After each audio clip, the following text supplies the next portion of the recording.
ಪ್ರೀತಿಯ ವಿದ್ಯಾರ್ಥಿಗಳೇ, science academy ಕಾಲೇಜಿಗೆ ಸೇರಿದಂತ ಎಲ್ಲ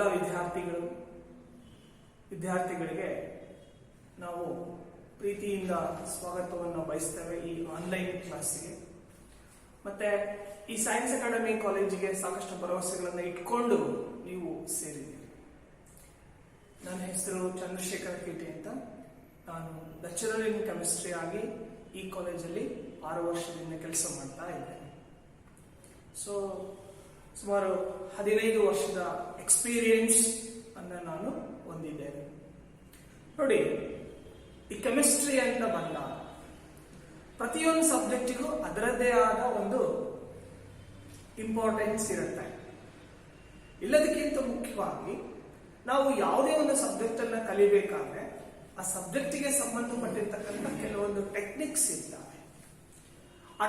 ಆ ಟೆಕ್ನಿಕ್ಸ್ ಅನ್ನ ನೀವು ಸರಿಯಾಗಿ ತಿಳ್ಕೊಂಡ್ರೆ ನಿಮ್ಗೆ ಆ ಸಬ್ಜೆಕ್ಟ್ ತುಂಬಾ ಈಸಿ ಆಗುತ್ತೆ. ನೀವು 10th ಸ್ಟ್ಯಾಂಡರ್ಡ್ ಅಲ್ಲಿ ಕೆಮಿಸ್ಟ್ರಿನ ಒಂದು ಸಬ್ಜೆಕ್ಟ್ ಆಗಿ ಓದಿಲ್ಲ, ಎ ಪಾರ್ಟ್ ಆಫ್ ಸೈನ್ಸ್ ಅಂತ ಇದರಲ್ಲಿ ನೀವು ಓದಿದ್ರಿ.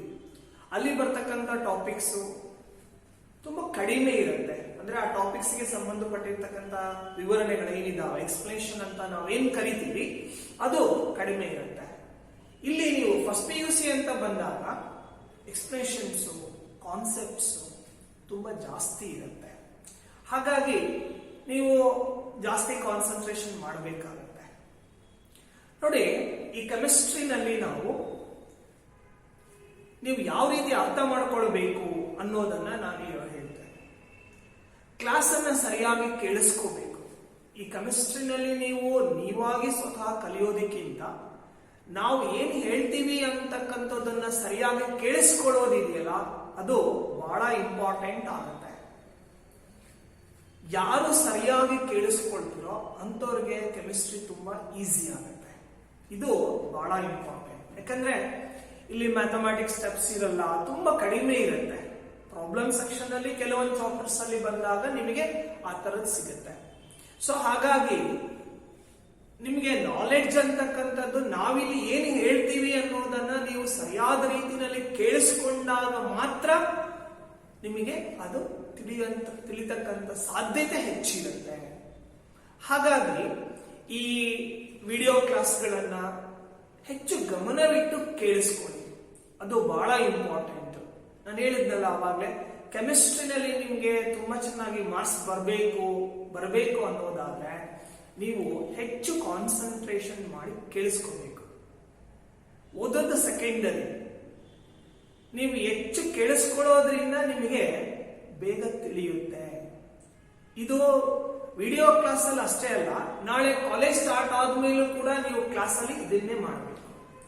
ಆಮೇಲೆ ಅವತ್ತು ಕ್ಲಾಸ್ ಅನ್ನ ಕೇಳ್ಕೋಬೇಕು. ಇದು ಬಹಳ ಇಂಪಾರ್ಟೆಂಟ್. ಅಷ್ಟೇ ಅಲ್ಲ, ನೀವು ಈಗ ಸಪೋಸ್ ಈಗ ಒಂದು ವಿಡಿಯೋ ಕ್ಲಾಸ್ 20 ಮಿನಿಟ್ಸ್ ಇರುತ್ತೆ. ನಾನು ಕೆಲವೊಂದು ಕಾನ್ಸೆಪ್ಟ್ ಅನ್ನ ಅಥವಾ ಕೆಮಿಸ್ಟ್ರಿಗೆ ಸಂಬಂಧಪಟ್ಟಿರ್ತಕ್ಕಂಥದ್ದನ್ನ ಕೆಲವೊಂದು ವಿಚಾರಗಳನ್ನ ಹೇಳಿರ್ತೀನಿ. 20 ನಿಮಿಷ ಕೇಳಿದ ಆದ್ಮೇಲೆ ಅಲ್ಲಿ ಬಂದಿರತಕ್ಕಂತ ವಿಚಾರಗಳನ್ನ, ಕಾನ್ಸೆಪ್ಟ್ಗಳನ್ನ ಅಥವಾ ಯಾವುದೋ ಒಂದು ಮ್ಯಾಥಮೆಟಿಕಲ್ ಎಕ್ಸ್ಪ್ರೆಷನ್ ಅನ್ನ ನೀವು ಏನು ಕೇಳಿರ್ತಿರಲ್ಲ ಅದನ್ನ ಸಾಧ್ಯವಾದಷ್ಟು ನೆನಪಲ್ಲಿ ಇಟ್ಕೊಂಡು ಅದನ್ನ ರಿಪೀಟ್ ಮಾಡ್ಬೇಕಂದ್ರೆ ಬರಿತಾ ಹೋಗ್ಬೇಕು. ಸೊ ಕೆಮಿಸ್ಟ್ರಿನ ನೀವು ಹೆಚ್ಚು ಬರಿಬೇಕು, ಕೇಳಿಸ್ಕೋಬೇಕು ಸರಿಯಾಗಿ, ಮತ್ತೆ ಹೆಚ್ಚು ಬರಿಬೇಕು. ಅದರಲ್ಲೂ ಕೂಡ ಸ್ಟಾರ್ಟಿಂಗ್ ಒಂದು 2-3 ಮಂತ್ಸ್. ಸೊ ಸುಮಾರು ಜನಕ್ಕೆ ಕೆಮಿಸ್ಟ್ರಿ ಕಷ್ಟ ಆಗುತ್ತೆ. ಯಾಕಂದ್ರೆ ನೀವು 10th ಅಲ್ಲಿ ಓದದೇ ಇರ್ತಕ್ಕಂಥ ಟಾಪಿಕ್ಸ್ ಇಲ್ಲಿ ಬರ್ತಾವೆ, ಅಲ್ಲಿ ಕೇಳದೇ ಇರ್ತಕ್ಕಂಥ ಎಷ್ಟೊಂದು ಕಾನ್ಸೆಪ್ಟ್ಗಳು ಇಲ್ಲಿ ಬರ್ತಾವೆ. ಸೊ ಹಾಗಾಗಿ ಕೆಲವೊಂದು ಚಾಪ್ಟರ್ಸ್ ನಿಮಗೆ ಸ್ಟಾರ್ಟಿಂಗ್ ಸ್ವಲ್ಪ ಕಷ್ಟ ಆಗಬಹುದು ಕೆಲವೊಬ್ಬರಿಗೆ. ಸೊ ಅದನ್ನ ಕಷ್ಟ ಆಗೋದನ್ನ ನೀವು ಹಂಗೆ ಬಿಡಕ್ ಬರಲ್ಲ ಅಲ್ವಾ. ಸೊ ಅದನ್ನೇನ್ ಮಾಡ್ಬೇಕು, ನಾವು ಈಸಿ ಮಾಡ್ಕೊಳ್ಬೇಕು. ಯಾವ ಸಬ್ಜೆಕ್ಟ್ ನಿಮಗೆ ಕಷ್ಟ ಅಂತ ಇರಲ್ಲ, ಈಸಿ ಅಂತ ಇರಲ್ಲ. ಯೂಶಲಿ ನಾವೇನ್ ಮಾಡ್ತೀವಿ ಅಂದ್ರೆ ಯಾವ ಸಬ್ಜೆಕ್ಟ್ ನಮ್ಗೆ ತುಂಬಾ ಈಸಿ ಅನ್ಸಿರುತ್ತೋ ಅದನ್ನೇ ಹೆಚ್ಚು ಓದ್ತೇವೆ. ಇದು ನಾವು ಜನರಲ್ ಆಗಿ ಎಲ್ಲರೂ ಮಾಡ್ತೇವೆ. ಅದಕ್ಕೆ ನಾನೇನ್ ಹೇಳ್ತೇನೆ ಅಂದ್ರೆ ಅದು ಯಾವುದೇ ಸಬ್ಜೆಕ್ಟ್ ಆಗಲಿ, ಈ ಸೈನ್ಸ್ ಅಲ್ಲಿ ಫಿಸಿಕ್ಸ್, ಕೆಮಿಸ್ಟ್ರಿ, ಮ್ಯಾಥ್ಸ್, ಬಯಾಲಜಿ ಅಂತ ಬಂದಾಗ ಯಾವ ಸಬ್ಜೆಕ್ಟ್ ಹೆಚ್ಚು ನಿಮ್ಗೆ ಕಷ್ಟ ಅನ್ಸುತ್ತೋ ನೀವು ಅದನ್ನೇ ಜಾಸ್ತಿ ಓದೋದನ್ನ ಪ್ರಯತ್ನ ಮಾಡ್ಕೋಬೇಕು, ಅದನ್ನ ಹೆಚ್ಚು ಓದಬೇಕು. ಸೊ ಕೆಮಿಸ್ಟ್ರಿನಲ್ಲಿ ಹೆಚ್ಚು ಬರೀಬೇಕು, ಸರಿಯಾಗಿ ಕೇಳಿಸ್ಕೋಬೇಕು, ಅದು ಬಹಳ ಇಂಪಾರ್ಟೆಂಟ್. ಆ ನಂತರ ಕೇಳಿಸ್ಕೊಂಡಿದ್ದನ್ನ ನೋಟ್ಸ್ ಕ್ಲೋಸ್ ಮಾಡಿ ಅಥವಾ ವಿಡಿಯೋಸ್ ಅನ್ನ ನೋಡ್ದೇನೆ ನೀವು ಒಂದು ನೋಟ್ಬುಕ್ ಅಲ್ಲೋ ಅಥವಾ ಶೀಟ್ಸ್ ಅಲ್ಲೋ ನಾವೇನು ಹೇಳಿರ್ತೀವಿ ಅನ್ನೋದನ್ನ ಬರೀಬೇಕು. ಆಗ ನಿಮಗೆ ನೀವು ಕೇಳಿಸ್ಕೊಳ್ತಕ್ಕಂಥದ್ದು ಕೂಡ ಚೆನ್ನಾಗಿ ನಿಮಗೆ ಅರ್ಥ ಆಗಿರುತ್ತೆ ಕೇಳಿಸ್ಕೊಂಡಿರೋದು. ಸೊ ಇದನ್ನ ನೀವು ಸರಿಯಾಗಿ ಮಾಡಿದ್ರೆ ನಿಮ್ಗೆ ಕೆಮಿಸ್ಟ್ರಿ ಈಸಿ ಆಗುತ್ತೆ. ಆಮೇಲೆ ಅವತ್ತೇನ್ ಕ್ಲಾಸ್ ಮಾಡಿರ್ತೇವೆ ಆ ವಿಡಿಯೋಸ್ ಅನ್ನ ತಪ್ಪದೇ ನೋಡ್ಬೇಕು. ನಿಮ್ಗೆ ಜಸ್ಟ್ 20 to 22 ಮಿನಿಟ್ಸ್ ಇರುತ್ತೆ, ಹಾರ್ಡ್ಲಿ 25 ಮಿನಿಟ್ಸ್ ಇರುತ್ತೆ ಯಾವತ್ತೋ ಒಂದಿನ ಅಷ್ಟೇ, ಹೌದಾ? ಅದನ್ನ ಬಿಟ್ರೆ ಅದಕ್ಕಿಂತ ಜಾಸ್ತಿ ಹೋಗಲ್ಲ. ಸೊ 25 ಮಿನಿಟ್ಸ್ ಏನ್ ಕ್ಲಾಸ್ ಮಾಡಿರ್ತೀವಿ ಅದನ್ನ ಸರಿಯಾದ ರೀತಿಯಲ್ಲಿ ನೀವು ಕೇಳಿಸ್ಕೊಳ್ಳಿ. ಇವತ್ತಿನ ಟಾಪಿಕ್ಸ್ ಅಲ್ಲಿ ಇವತ್ತಿನ ಟಾಪಿಕ್ ಅಲ್ಲಿ ನಾವೇನು ಫಸ್ಟ್ ಕ್ಲಾಸ್ ಆಗಿರೋದ್ರಿಂದ ಈ ಕೆಮಿಸ್ಟ್ರಿಗೆ ಸಂಬಂಧಪಟ್ಟಿರ್ತಕ್ಕಂಥ ಕೆಲವೊಂದು ಪಾಯಿಂಟ್ಸ್ ಅನ್ನ ನಾವು ಇಲ್ಲಿ ಡಿಸ್ಕಸ್ ಮಾಡೋಣ. ಸ್ವಲ್ಪ ದಿನ ನಿಮಗೆ ಈ ಬೇಸಿಕ್ಸ್ ಅಂತ ನಾವೇನ್ ತಗೊಳ್ತೇವೆ ಅಥವಾ ಬ್ರಿಡ್ಜ್ ಕೋರ್ಸ್ ಅಂತ ನಾವೇನ್ ತಗೊಳ್ತೇವೆ, ಇದರಲ್ಲಿ ಕೆಮಿಸ್ಟ್ರಿ ನಿಮಗೆ ಈಸಿ ಅಂತ ಅನಿಸ್ಬೇಕು. ಆಮೇಲೆ ಇಲ್ಲಿ ಬರ್ತಕ್ಕಂಥ ಫಸ್ಟ್ ಇಯರ್ ಅಲ್ಲಿ ಬರ್ತಕ್ಕಂಥ ಕೆಲವೊಂದು ಸುಮಾರು ಏನು ಟರ್ಮ್ಸ್ ಇದಾವೆ ಅವುಗಳು ನೀವು ಆಲ್ರೆಡಿ ಫೆಮಿಲಿಯರ್ ಇದ್ದೀರಾ. ಆ ಉದ್ದೇಶಕ್ಕೋಸ್ಕರ ನಾವು ಅದಕ್ಕೆ ಸಂಬಂಧಪಟ್ಟಿರ್ತಕ್ಕಂಥದ್ದು. ಮತ್ತೆ ಈ ವರ್ಷ ನೀವೇನು ಕೆಲವೊಂದು ಟಾಪಿಕ್ಸ್ ಬರ್ತವೆ ಅದರಲ್ಲಿ ಏನೇನು ಟರ್ಮ್ಸ್ ಬರ್ತವೆ ಅವುಗಳನ್ನ ನಾವು ಇಲ್ಲಿ ಡಿಸ್ಕಸ್ ಮಾಡ್ತೀವಿ.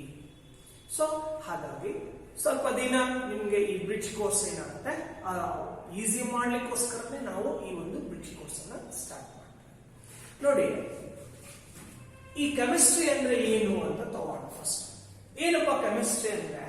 It is a branch of science which deals with the study of matter and its composition. So chemistry ಅಂದ್ರೆ branch of science ಅಂತ ಹೇಳ್ತೀವಿ. It deals with the study of matter and its composition. Matter ಅಂದ್ರೆ ಏನು? ಈಗ ನನ್ನ ಕೈಯಲ್ಲಿ ಚಾಪಿಸ್ ಇದೆ, ಇದನ್ನ ಮ್ಯಾಟರ್ ಅಂತ ಕರಿತೀವಿ. ಸೊ ಡಿಸ್ಟರ್ ಇದೆ, ಡಿಸ್ಟರ್ ಇದು matter.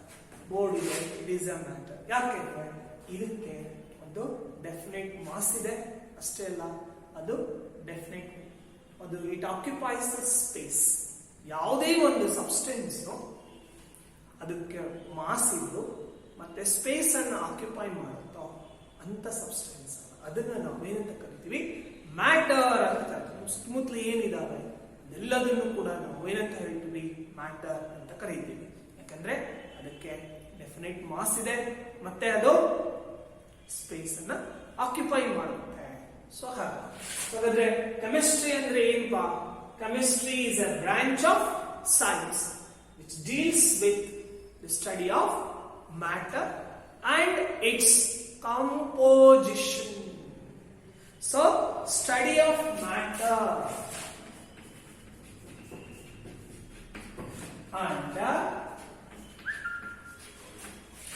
composition and its composition. So this is about chemistry. ಹಾಗಾದ್ರೆ ಮ್ಯಾಟರ್ ಅಂದ್ರೆ ಏನು?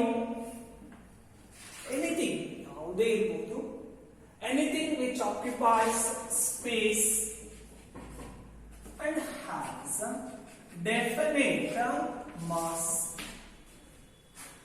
ಯಾವ ಸಬ್ಸ್ಟೆನ್ಸ್ ಅದಕ್ಕೆ ಒಂದು ಡೆಫಿನೆಟ್ ಮಾಸ್ ಇದ್ದು ಮತ್ತೆ ಅದು ಸ್ಪೇಸ್ ಅನ್ನು ಆಕ್ಯುಪೈ ಮಾಡುತ್ತೋ ಇದನ್ನ ನಾವು ಏನಂತ ಕರಿತೀವಿ? ಮ್ಯಾಟರ್ ಅಂತ ಕರಿತೀವಿ. ಹಾಗಾದ್ರೆ ಈ ಕೆಮಿಸ್ಟ್ರಿ ಅಂತ ನಾವು ತಗೊಂಡಾಗ ಕೆಮಿಸ್ಟ್ರಿನಲ್ಲಿ ಮೇನ್ ಆಗಿ 3 ಬ್ರಾಂಚಸ್ ಇದ್ದಾವೆ. ಕೆಮಿಸ್ಟ್ರಿನಲ್ಲಿ ಮೇನ್ ಆಗಿ 3 ಬ್ರಾಂಚಸ್ ಇದ್ದಾವೆ. ಯಾವ್ದು? ನೋಡಿ, ಮೊದಲನೇದು ಇನಾರ್ಗ್ಯಾನಿಕ್ ಕೆಮಿಸ್ಟ್ರಿ, ಎರಡನೇದು organic chemistry,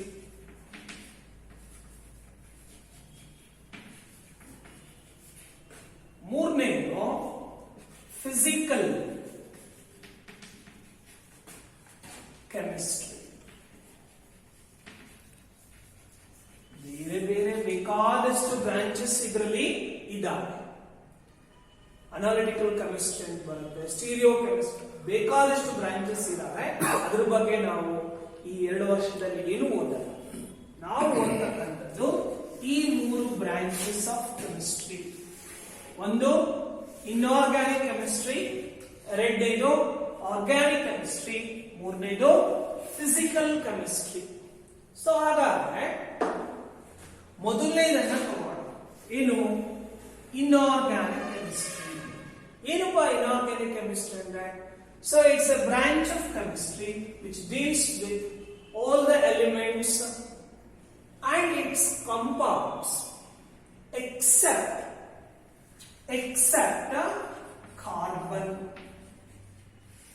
ಕಾರ್ಬನ್ ಅಂತಕ್ಕಂಥ ಒಂದು ಎಲಿಮೆಂಟ್ ಮತ್ತೆ ಅದರ ಕಾಂಪೌಂಡ್ ಅನ್ನ ಬಿಟ್ಟು ಉಳಿದಿರ್ತಕ್ಕಂಥ ಎಲ್ಲಾ ಎಲಿಮೆಂಟ್ಸಿನ ಕಾಂಪೌಂಡ್ಸ್, ಅವುಗಳ ಪ್ರಾಪರ್ಟೀಸ್, ಈಗ ಅವುಗಳ ರಿಯಾಕ್ಷನ್ಸ್ ಏನು ನಾವು ಕಲಿತೀವಿ ಅಂತ ಬ್ರಾಂಚ್ ಅನ್ನ ನಾವು ಏನಂತ ಹೇಳ್ತೀವಿ?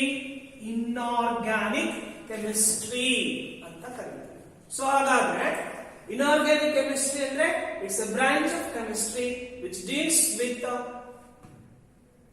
all the elements and their compounds except carbon. Carbon ಒಂದು ಬಿಟ್ಟು ಉಳಿದಿರ್ತಕ್ಕಂಥ ಎಲ್ಲ ಎಲಿಮೆಂಟ್ಸ್ ಮತ್ತೆ ಅವುಗಳ ಕಾಂಪೌಂಡ್ಸ್ ಪ್ರಾಪರ್ಟೀಸ್ ಇರ್ಬೋದು, ಮೆಥಡ್ಸ್ ಆಫ್ ಪ್ರಿಪರೇಷನ್ಸ್ ಇರ್ಬೋದು. ಸೊ ಇಂಥವುಗಳನ್ನು ಸ್ಟಡಿ ಮಾಡತಕ್ಕಂಥ ಬ್ರಾಂಚ್ ಅನ್ನ ನಾವು ಇನ್ಆರ್ಗ್ಯಾನಿಕ್ ಕೆಮಿಸ್ಟ್ರಿ ಅಂತ ಕರಿತೀವಿ. ಎರಡನೇದು ಆರ್ಗ್ಯಾನಿಕ್ ಕೆಮಿಸ್ಟ್ರಿ ಅಂತ ತಗೊಂಡ್ರೆ, ಸೊ ಈ ಆರ್ಗ್ಯಾನಿಕ್ ಕೆಮಿಸ್ಟ್ರಿನಲ್ಲಿ ಬಹಳ ಇಂಪಾರ್ಟೆಂಟ್ ಅದು. ಆರ್ಗ್ಯಾನಿಕ್ ಕೆಮಿಸ್ಟ್ರಿನಲ್ಲಿ ಕಾರ್ಬನ್ ಕಂಟೈನಿಂಗ್ ಕಾಂಪೌಂಡ್ಸ್, ಇಲ್ಲಿ ಯಾವ ಎಲಿಮೆಂಟ್ ಅನ್ನ ಬಿಟ್ಟಿರ್ತೀವೋ ಆ ಎಲಿಮೆಂಟ್ ಅನ್ನ ಸಪರೇಟ್ ಒಂದು ಬ್ರಾಂಚ್ ಅಲ್ಲಿ ಓದ್ತೇವೆ ನಾವು. ಯಾವ್ದಪ್ಪ ಅದು? Carbon containing compounds which contains carbon. ಇಂಥ ಒಂದು ಕೆಮಿಸ್ಟ್ರಿನ ನಾವು ಆರ್ಗ್ಯಾನಿಕ್ ಕೆಮಿಸ್ಟ್ರಿ ಅಂತ ಕರಿತೀವಿ. ಹಾಗಾದ್ರೆ ಇನ್ನು ಫಿಸಿಕಲ್ ಕೆಮಿಸ್ಟ್ರಿ ಅಂತ ನಾವು ತಗೊಂಡಾಗ, so it is a branch of chemistry which deals with the physical properties of the matter, its composition and influence of these properties. Any changes in the properties, if any some modifications are applied or some modifications are made. So physical properties of the substance ಅಥವಾ compounds ನ ಬಗ್ಗೆ ನಾವು ಓದ್ತೀವಿ. ಮತ್ತೆ ಆ compounds ಮೇಲೆ temperature, pressure, volume ಇವುಗಳನ್ನ ಬದಲಾವಣೆ ಮಾಡಿದಾಗ ಅದರಲ್ಲಿ ಏನ್ ಚೇಂಜಸ್ ಆಗುತ್ತೆ. ಸೊ ಅಂತ ಒಂದು ಸಪರೇಟ್ ಬ್ರಾಂಚ್ ಅನ್ನ ನಾವು ಏನಂತ ಕರಿತೀವಿ? ಫಿಸಿಕಲ್ ಕೆಮಿಸ್ಟ್ರಿ ಅಂತ ಕರೀತೇವೆ. ಹೌದಾ? ಸೊ ಈ 3 ಬ್ರಾಂಚಸ್ ಅನ್ನ ನೀವು ಈ 2 ವರ್ಷದಲ್ಲಿ ಓದ್ತೀರಿ. ಸೊ ಒಂದು inorganic, organic, physical chemistry. Okay, ಈಗ ನಾವು ಮ್ಯಾಟರ್ ಅಂದ್ರೆ ಏನು ಅಂತ ತಗೊಂಡಿದ್ದೇವೆ. So anything which occupies the space and has mass is called as a matter. ಹಾಗಾದ್ರೆ ಈ ಮ್ಯಾಟರ್ ಅಲ್ಲಿ ಏನಿರುತ್ತೆ? The matter consists of large number of the smallest particle. So smallest ಅಥವಾ ಇಂಡಿವಿಸಿಬಲ್ ಅಂತ ನಾವು ಏನ್ ಕರಿತೀವಿ, ಆ ಇಂಡಿವಿಸಿಬಲ್ ಪಾರ್ಟಿಕಲ್ ಅನ್ನ ಏನಂತ ಕರಿತೀವಿ? ಆಟಮ್ ಅಂತ ಕರಿತೀವಿ. ಹೌದಾ? ಸೊ ಹಾಗಾದ್ರೆ matter consists of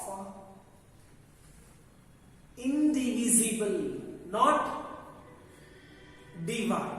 It cannot be further divided. So ಅಂತ ಒಂದು ಸಬ್ಸ್ಟೆನ್ಸ್ ಇರುತ್ತೆ ಅದರಲ್ಲಿ, ಅದನ್ನ ನಾವು ಏನಂತ ಕರಿತೀವಿ ಅಂದ್ರೆ ಆಟಮ್ ಅಂತ ಕರಿತೀವಿ.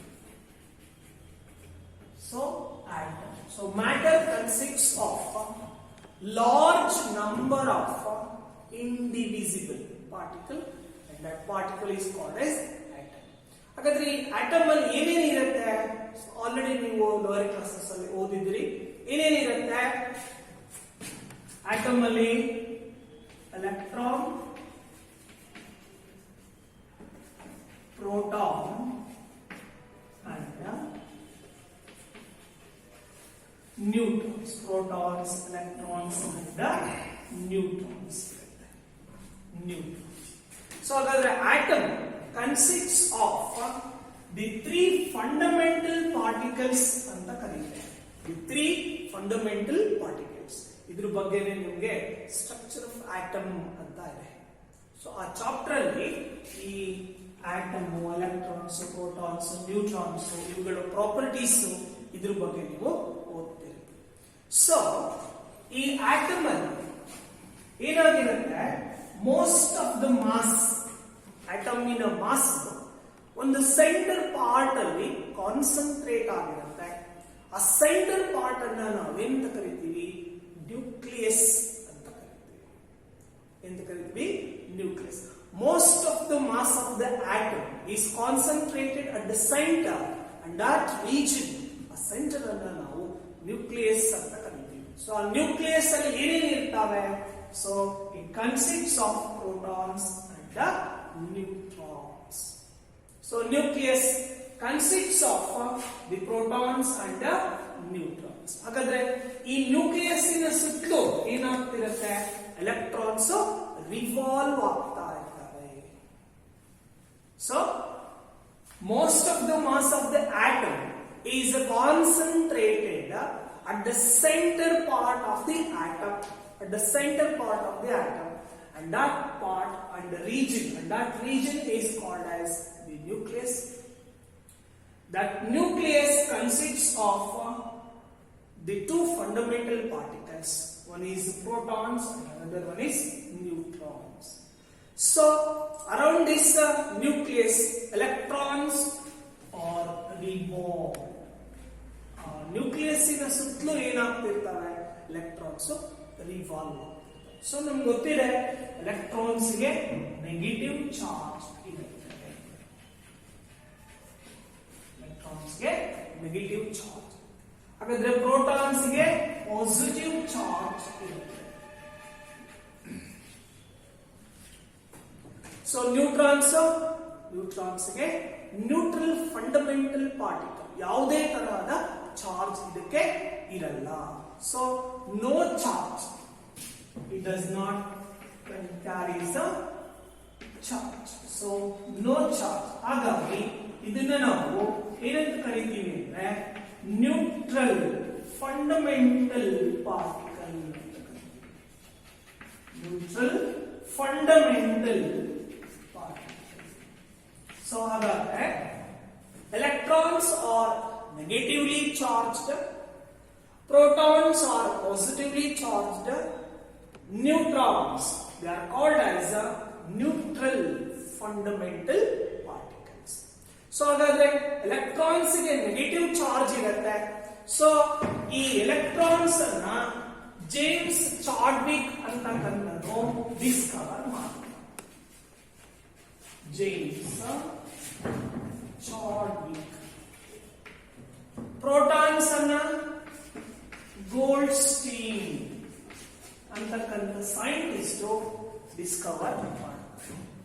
ಇನ್ನ ನ್ಯೂಟ್ರಾನ್ಸ್ ಅಂತ ತಗೊಂಡ್ರೆ neutrons are discovered by electrons J Thomson. Electrons J Thomson. Protons Goldstein. Neutrons are discovered by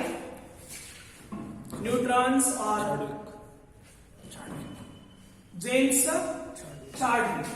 Neutrons James Chadwick. So ಇದಿಷ್ಟು ಈ ಆಟಮ್ಸ್ ಗೆ ಅಂದ್ರೆ ಎಲೆಕ್ಟ್ರಾನ್ಸ್, ಪ್ರೋಟಾನ್ಸ್ ಮತ್ತೆ ನ್ಯೂಟ್ರಾನ್ಸ್ ಗೆ ಸಂಬಂಧಪಟ್ಟಿದೆ. ನೋಡಿ, ಈ ಸ್ಟ್ರಕ್ಚರ್ ಆಫ್ ಆಟಮ್ ಅಲ್ಲಿ ನೀವು ಈ Discovery of electrons, Discovery of protons and Discovery of neutrons ಬರುತ್ತೆ. ಗೊತ್ತಾಯ್ತಾ?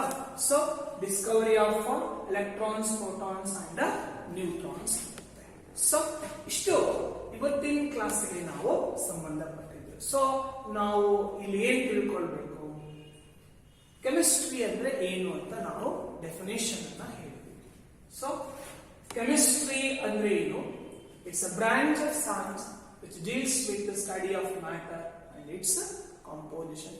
ಮ್ಯಾಟರ್ ಅಂದ್ರೆ anything which occupies space and has mass. ಕೆಮಿಸ್ಟ್ರಿನಲ್ಲಿ 3 ಬ್ರಾಂಚಸ್ ಇದೆ: ಇನ್ಆರ್ಗ್ಯಾನಿಕ್, ಆರ್ಗ್ಯಾನಿಕ್ ಮತ್ತೆ physical chemistry. Inorganic, organic and physical chemistry. Definition of each branch of chemistry ನಿಮಗೆ ಗೊತ್ತಿರಬೇಕು. All the compounds. Inorganic chemistry is a branch of chemistry which deals with all the elements and their compounds except carbon. The elements, all the compounds which contains carbon. A branch of chemistry which deals with all the compounds which contains carbon, that is organic chemistry. Physical chemistry which deals with the study of the physical properties of matter and the influence of the change in their properties. So that branch is called as a physical chemistry. So matter consists of a large number of indivisible particles called as an atom. And this atom contains 3 fundamental particles. It consists of 3 fundamental particles.